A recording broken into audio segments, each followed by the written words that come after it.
కథ ఇక్కడితో అయిపోలేదు. అసలైన ట్విస్ట్ ఇప్పుడే మొదలవుతుంది. ఈ కథలోని చివరి, ఇంకా చెప్పాలంటే అత్యంత ముఖ్యమైన ఘట్టానికి మనం చేరుకున్నాం. సరిగ్గా 6 నెలలు గడిచాయి.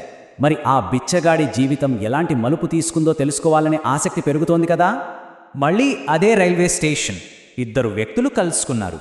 ఇద్దరూ చూడటానికి చాలా హుందాగా, విజయవంతంగా ఉన్నారు. ఒకరు మన పాత వ్యాపారవేత్త. మరి రెండో వ్యక్తి ఎవరో తెలుసా? అదేనండి, ఒకప్పటి మన బిచ్చగాడు.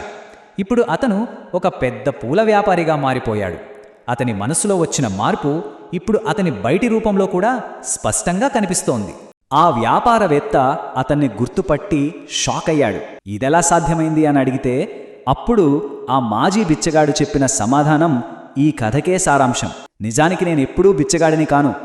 ఎప్పటినుంచో ఒక వ్యాపారవేత్తనే. నన్ను నేనలా చూసుకోవడం నేర్చుకున్నాను అంతే అని బదులిచ్చాడు. అతని విజయ రహస్యం అదన్మాట. చూసారా, ఈ కథ మనకు చెప్పే నీతి ఒక్కటే. మనల్ని మనం ఎలా చూసుకుంటామో మన జీవితం అలానే ఉంటుంది. మనల్ని మనం చిన్నవాళ్లుగా, ఏమీ చేయలేని వాళ్ళుగా చూసుకుంటే అలాగే ఉండిపోతాం. కానీ మనలో ఉన్న అసలైన శక్తిని మనం గుర్తించినప్పుడు మనం ఏదైనా సాధించగలం. ఎందుకంటే మన ఆలోచనలు మారినప్పుడే మన ప్రపంచం కూడా మారుతుంది. మరిప్పుడు అసలు ప్రశ్న, మనల్ని మనం ఎలా చూసుకుంటున్నాం? ఒక్కసారి ఆలోచించుకుందాం.